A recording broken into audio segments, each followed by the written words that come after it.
All right, welcome everyone to the Late Night Restaurant Show. You know what? Dominic's away today. You know what? He's back milking goats at the International Goat Fair. I think it's in Kentucky is where he's at.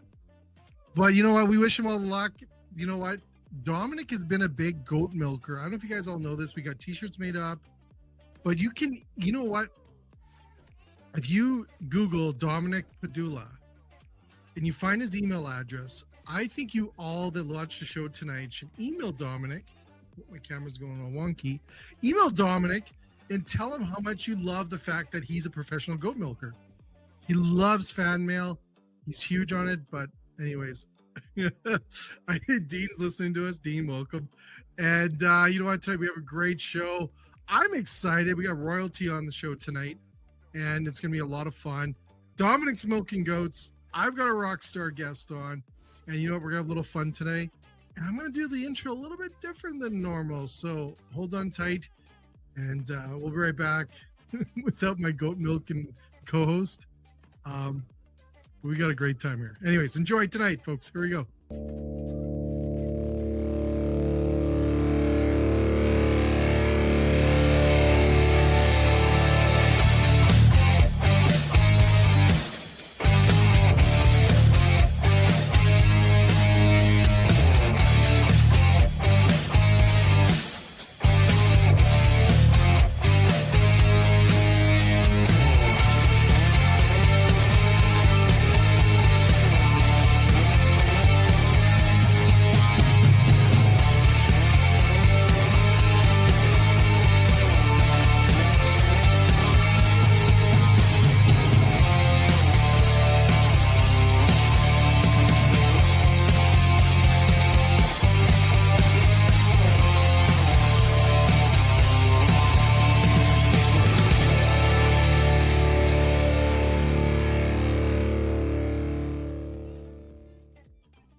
That's how we roll.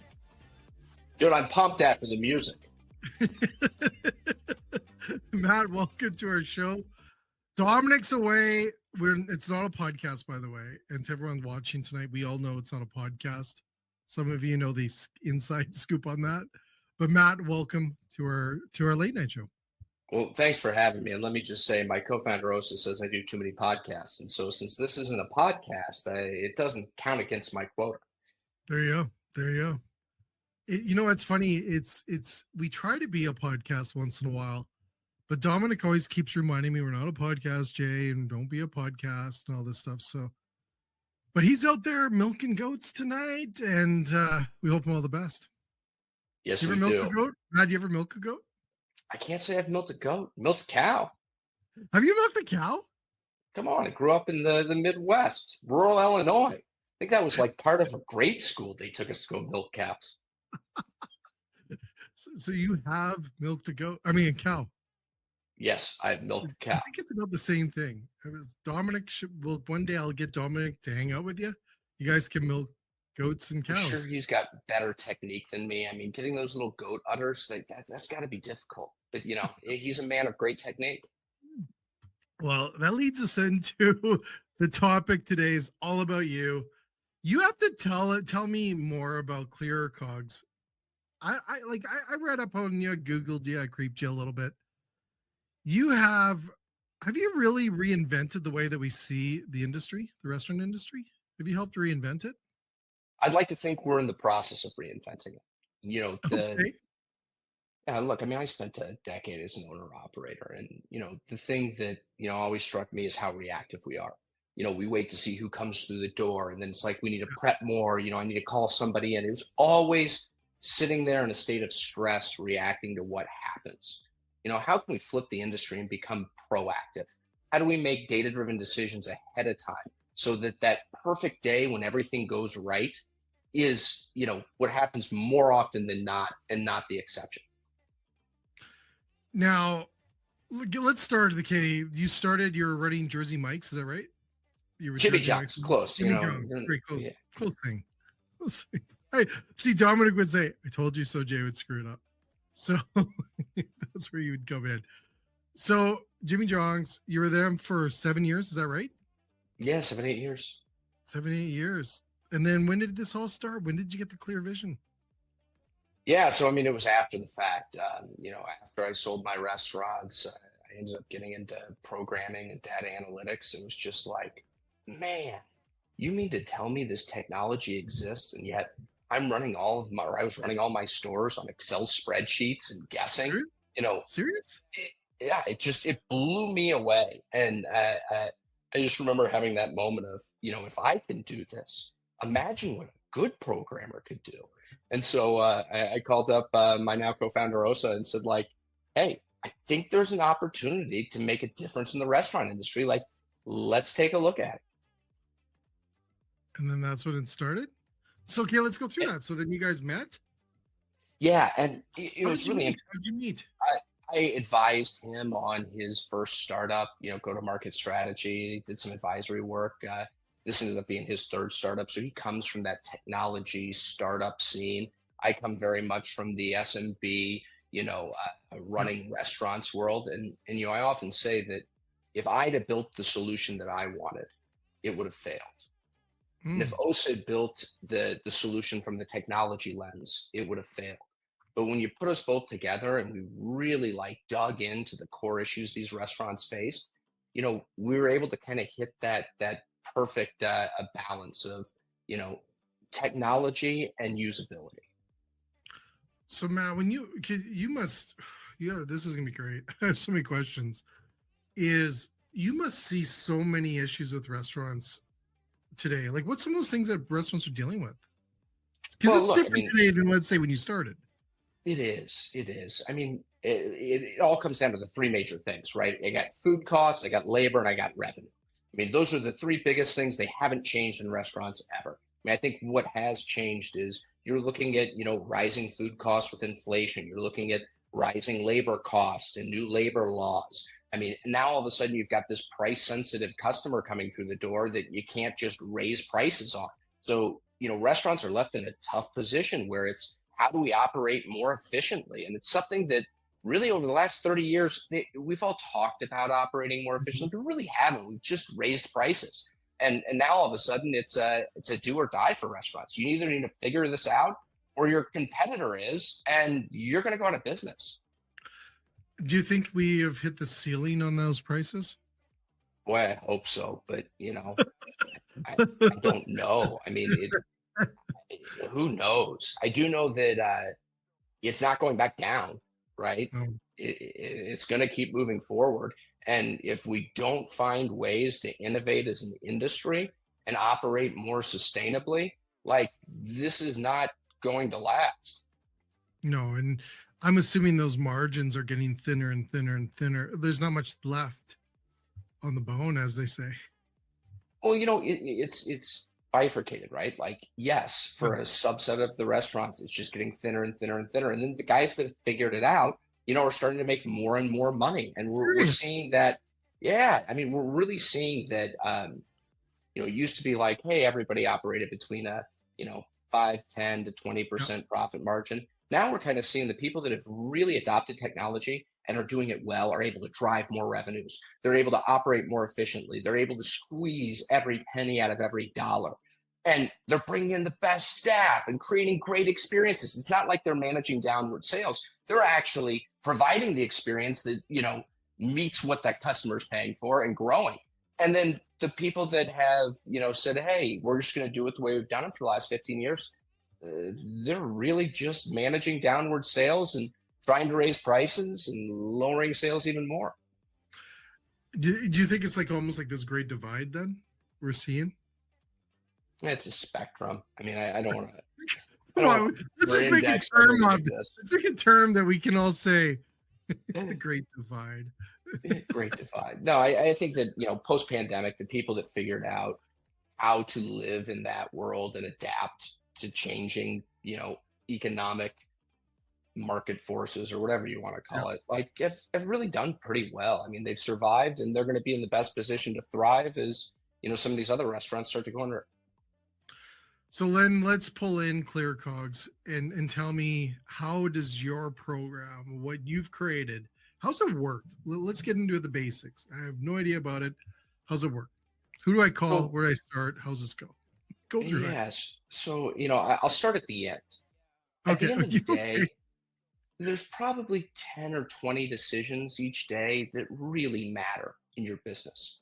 It's probably things like, who do I need to staff? If I'm the barbecue restaurant, how many briskets do I need to smoke today for tomorrow?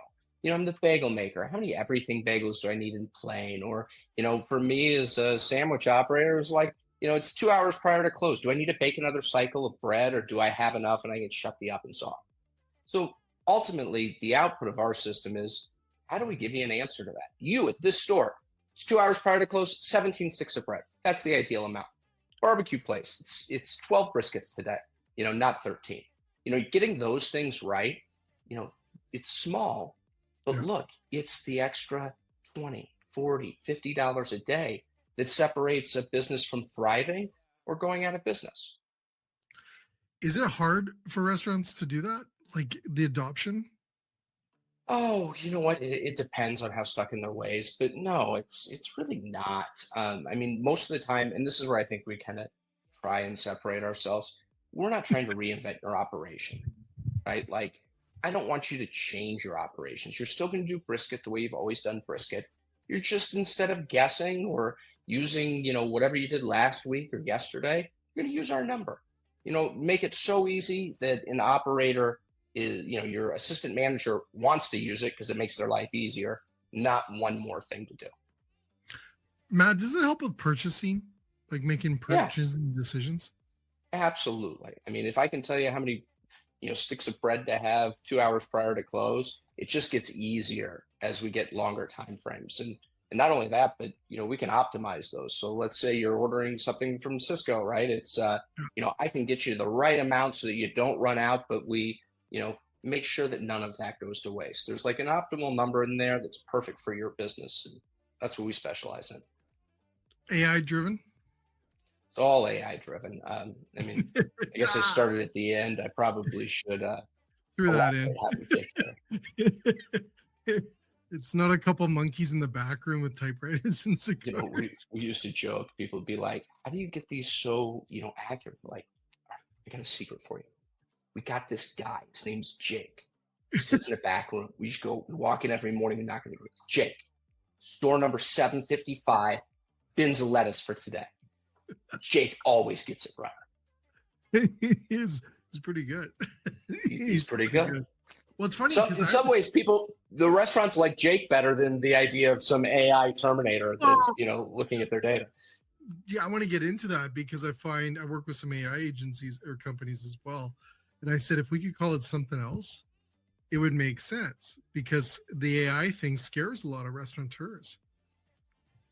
Yeah, we're seeing that shift a little bit. I mean, prior to the whole launch of ChatGPT, we never brought up machine learning or AI because that was a scary thing. I think, the associations kind of changed to, it's the thing can make a brunch menu for me. Like, it's nothing to be too scared of. Okay, I want to talk a little bit about this because you really make me think more about the purchasing stuff because I find that I always say, who taught chefs and restaurateurs to buy food? Who taught it? Like experience or your mom? Yeah. Or your parents. It's the school of hard knocks and instant feedback. It turns out we didn't have enough fish tonight. And there are a lot of unhappy people. Exactly. No one really taught us how to, buy groceries or buy food, which I have to say to the school world and the universities and stuff, please teach them some stuff there. Because there's lots to learn, right? Like there's lots to learn. And a lot of the times they're purchasing based on buy what's cheap, right? Yeah, and I'd also say emotion. A lot of this is emotion driven. We all know what happens if we don't order enough. We all know what happens if we order too much. We're all just living by whatever last mistake we made. It's not data driven. It's much more emotional and by feel. How much profit does it generate more by using your programs? Like, do you have percentages on that? It's going to help more, this much more, or is it all different? Typically, we generate about 40% in additional profits to the bottom line for the customers we work with. And, Are you kidding me? I mean, 40? I have 40? I have Matt, gone 40? into 40. I go in. Well, no, I'm sorry. 40% increase. So if you get a 10% profit margin, we're adding like 4%. But yeah, I mean, I've gone into restaurants. It's crazy. Jay, we went into a restaurant chain run by a bunch of just super sharp guys. And they're like, we don't buy that you can do any better than we're already doing. We've been doing this for decades. First store in the first month, they saved $6,800. They called their entire staff into the back of the store and basically said, what in the hell happened? Like, they're like, is somebody bringing product in? Somebody, like, they could not figure it out. I mean, like, and at the end of the month, they came back and they're just like, you guys have literally added, tens of thousands of dollars in the last month in a single store. It was just crazy. Wow. Now, does that work with all, like, so if you have one restaurant that has it, let's say they have multiple locations, does it work with all locations, or is it just sync to one, or do you run them separate? We typically work with larger brands. So, by the nature of, chain restaurants, their data is the same, their operations are the same. Yeah. So we build an AI operations management system for them. We're building it out on the brand level. I think one of the things, though, that we're, really sensitive to is a lot of independent restaurants out there need this more than anybody else. And, how can we democratize AI for all restaurants and provide access to this kind of technology? And, we just went live on Toast Marketplace and are working towards it's actually a free product on Toast today. How can we take some of this learnings we've done with these larger brands and be able to make them more available for every restaurant? Because the independents are going to be really struggling even further, right? Yeah, they are. But they don't also have a data analyst or somebody at a corporate office that can, work through an onboarding. Like, they need something today. They need it fast. They need it simple. They don't want menu mappings. It's like, how can we get something that's a click a button and you've got something that's helpful for you? Yeah. So is that something you think you'll see in the future? It's already done. I mean, we rolled it out a couple of months ago, and it's with Toast. Yeah, we're live on Toast, and I, something I actually pulled from Sean over at Cali Barbecue. Taking people on a journey. We're in the first innings of AI. There's going to be a lot of changes. It's going to be a fast pace of adoption. How can we bring operators along with us? Expose them to generative AI images, expose them to predictive forecasting, keep them along with us so that, they're staying up to date with these, technology trends and seeing it firsthand and not waking up 5 years from now and going, what the hell happened? That's one thing that I noticed. Like, I've been working with a lot of AI companies right now up here in Canada on what can we plug into the restaurants that we're coaching to really determine what the, where the holes are, let's say, in the boat. The one thing I said to them, I said, guys, like, I think it's brilliant. We can look at 1 billion data points. And we said the only hurdle is the behavioral change of the operator on changing those things. How do you get through that? Yeah, I mean, I've always said it's not a technological barrier. It's not a capabilities barrier when it comes to technology in the restaurant industry. It's an implementation or change management barrier. And so, the trouble isn't how do you get 1 billion data points and analyze them? It's how do you get it down to one data point that the assistant manager can take when they're understaffed and, like, the kitchen's on fire, and he can actually use. Like, that's the hard part. Yeah. You don't want, because when you add in, like, let's say you show them 20 things, we know they're only going to do one thing if they do the one thing. Yeah. Well, if you can get it down to the one thing, they tend to do it. I mean, it's well, if you're showing return too, like you're saying, that's also going to be the carrot, right? I'd like to think so, but it's really not. It's at the end of the day, stressed out assistant manager or whoever it is, right? Like, they're just trying to survive the ship. You've got to make it easier for them to use it than not use it. And if you can make it easier to use than not use, they're going to.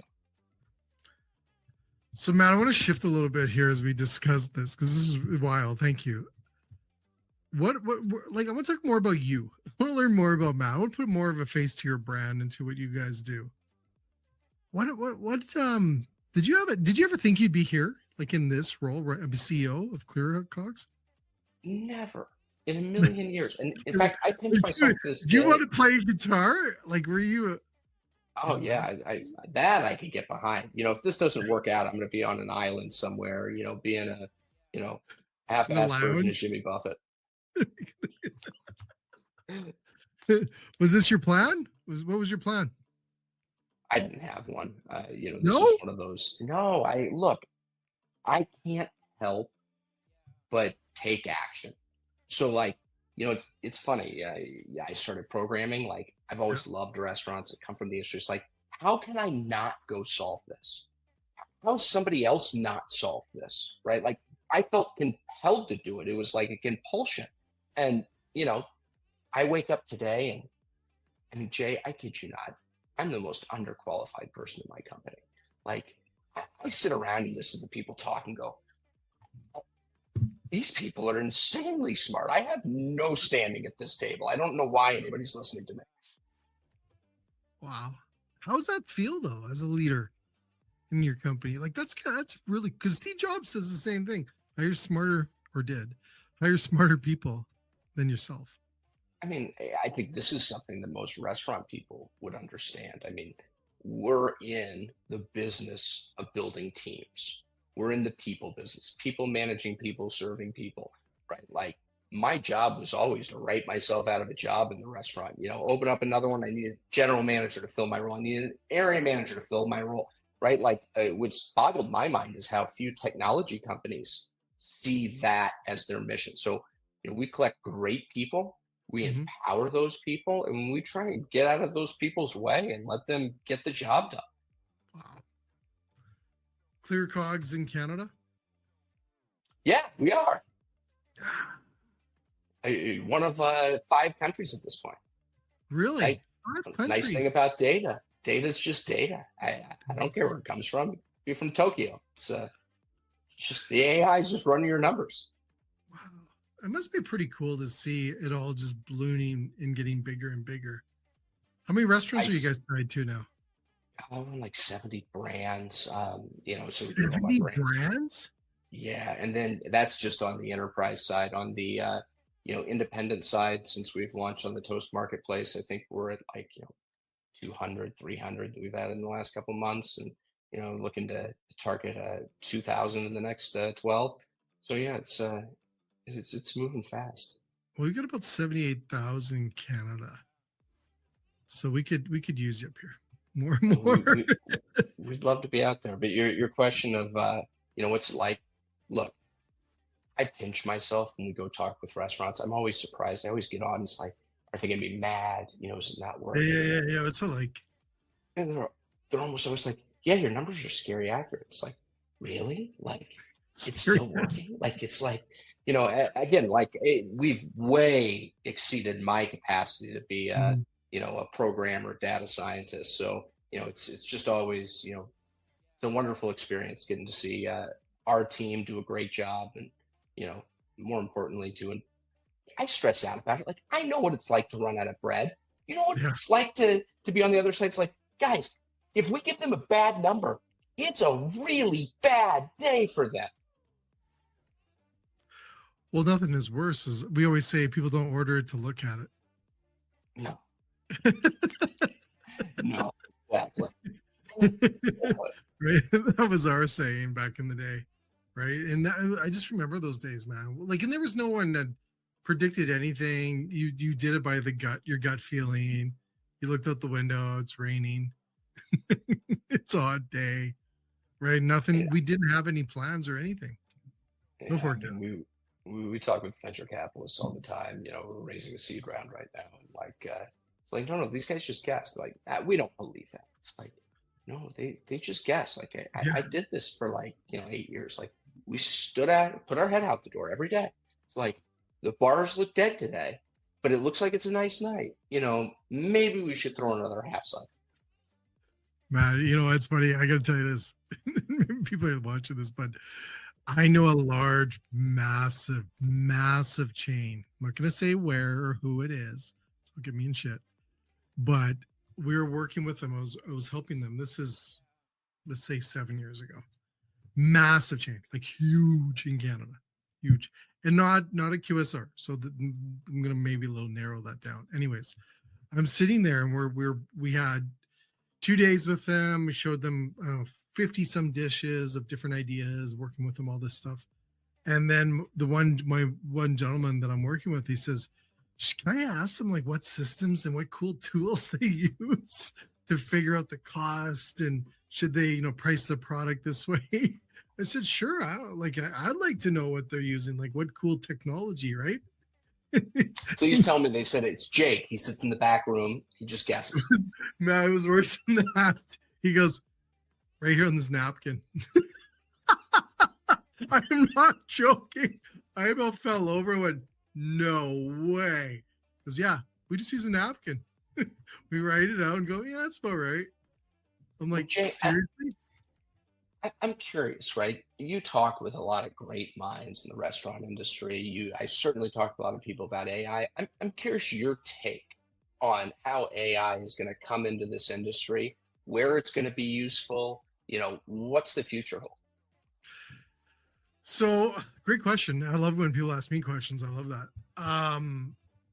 So I've been in AI for a couple of years now, right? I adopted it as soon as it came in. And I think the big thing is understanding AI. Well, first of all, I guess a couple of things. I want to back up on the AI side here a little bit too, so being a creative mind guy like I am, like creative guy, innovator, entrepreneurial mindset, always going. When you get into the challenges is I always wanted to write a book, or I always wanted to create a document or whatever it is. The challenge for me to take the idea into a text format, write out or write a book, is like a different language. Like it's almost impossible. AI comes into my world and goes, no, we can now take your ideas, Jay, and put that into a text format or into an article or book. It opens the world for us innovators and people with ADHD and different learning abilities, let's say. You're not dyslexic, are you? Oh, yeah. Dyslexic. Oh, yeah. ADHD and dyslexic right here. Yeah. You're literally like, that's exactly how I reacted to the whole ChatGPT thing. Was that exact sentence you said. Shit. Yeah. I can write a book. Totally. It's like I can finally get what's in here out now. So when I look at that from a restaurant world, and I believe the restaurant world was the article, or was the class in the business school that said what not to do in a business world is take the, how not to run a restaurant or don't run a restaurant. And I find the restaurateurs, like you said earlier, they kind of learn through the hard grit of that. And most of them didn't go to business school. Like 99% didn't go to business school. So when I think of where AI comes into the field to be able to help the operators succeed further in what they're doing, because they've got probably it up here as well, because a lot of them have that same ability. They work hard.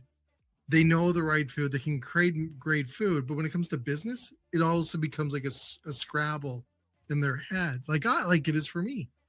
So when I see AI today and where it's going, I think one AI like yourselves, so I'm excited about having you on the show today, will save the restaurant industry as we know it. We'll save it because we're at the end, I believe, of the ability after 150 years, let's say, of the traditional format of dining out, food, pay, revenue, all those things. Let's say 150 years, with a horse maybe, because I did a lot of history back in the day for our industry.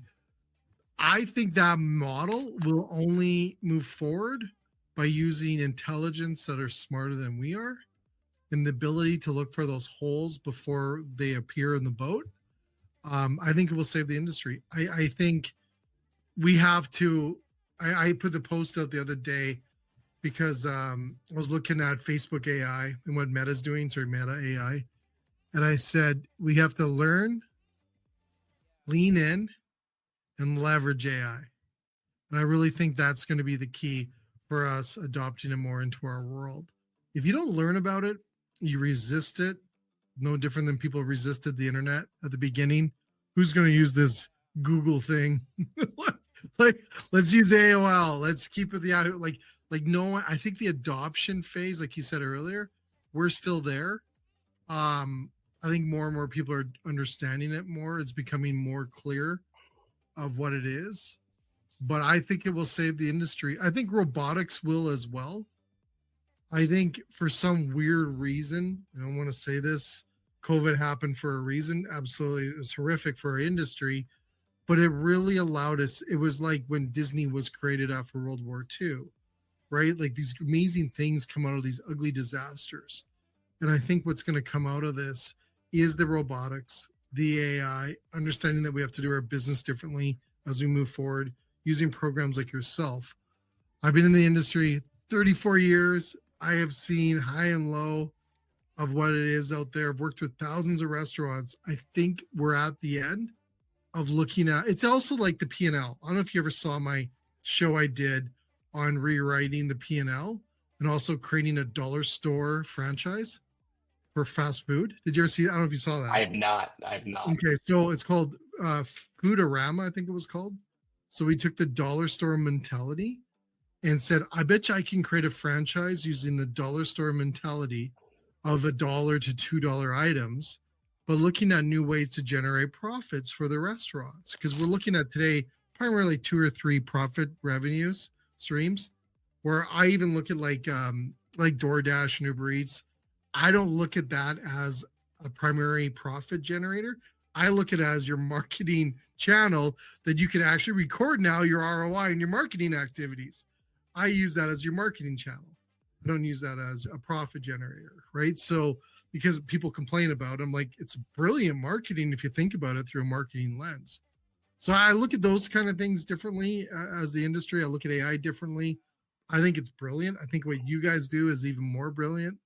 I think we need more and more restaurants to sit down, learn about what you do, lean into it, leverage it for their business, because I don't think we can survive another 50 years by generating 1% to 2% profits in our business anymore. We're at the crossroads, I would say. We're at that point that you can't do that anymore. We know labor, like it's not physical unless we're using systems like yourself to sit there and say, we're going to scratch, we're going to work this harder and stuff. You can't. We've squeezed, I think, the sponge dry enough. We have to look at other things out there to help our businesses. And I think you might be saying this, but I've got. Is that my long rant? No, I like to rant. Dominic would have said, "Shut up by now." So Dominic's out milking goats, like he's fine.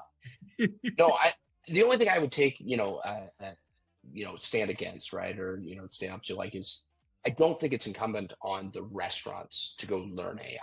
I think that in large part we've had legacy tech providers that have made restaurants go out and figure out tools.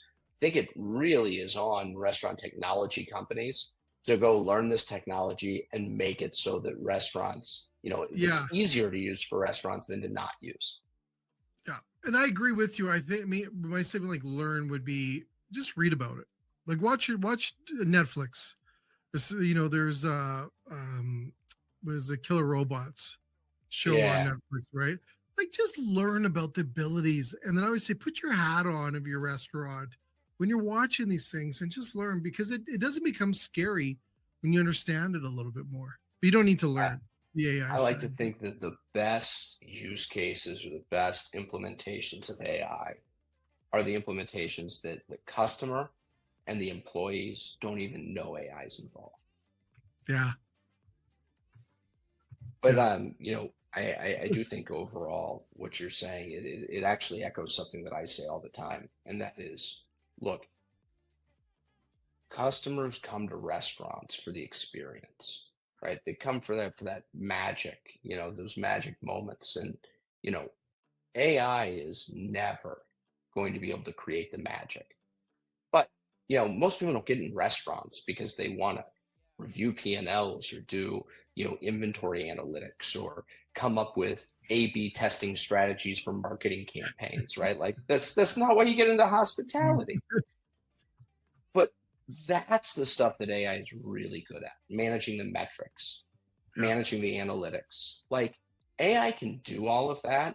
And allow all of the actual operators out there to focus on what really the customer comes for, and that is those magic moments, engaging with your customers, your employees, training, creating Yeah, that magic. And yeah, I mean, I think if we can get AI to be doing all the stuff we don't want to do, and which it's already good at, and let us spend more time on the hospitality, it's going to be a better industry overall. I love that, Matt. Matt, can I ask you a question? Because I was going to write this article the No, other day. no questions I have on a this, not a question for you. podcast. It's not a podcast, by the way. Is that I always like this. I like stretching the mind. So it's one of the things I think that like I always do, and I write articles about. I think I did a article last year. What if Led Zeppelin had a restaurant? What would it look like? Right. And so don't have to answer that. But the question I have, because I want you to think, because I think you've got that same kind of visionary or way that you think is very interesting for me. What would the world be like if we didn't have restaurants? We had a little taste of it through COVID, but what would it look like if it didn't exist? It didn't exist. We all just ate by cooking at home. What would it look like? I did this the other day. I actually asked AI what the world would look like. And it said we'd be healthier for some weird reason. It'd probably be Depends what the grocery stores are serving. Might be a lot of frozen dinners. It's a little hard to say. Right? All right. I like this thought experiment. This is fun. All right. I imagine that the world would look a lot more social. So I would. Do you think more social? More social, for sure. So I don't want to cook every day, right? So I imagine that the idea of Sunday dinners, right? Let's remember those? Back up 70 years ago, 1950s. Eating out was a luxury, right? You weren't eating out for lunch every day or doing but you were doing family dinners every Saturday. You were doing grill outs across the neighborhood on Friday nights. You were doing I could see a world in which if we weren't doing restaurants, we'd substitute it with other social gatherings. And maybe it's at your house, maybe it's the the old potluck in the cul-de-sac, that kind of thing.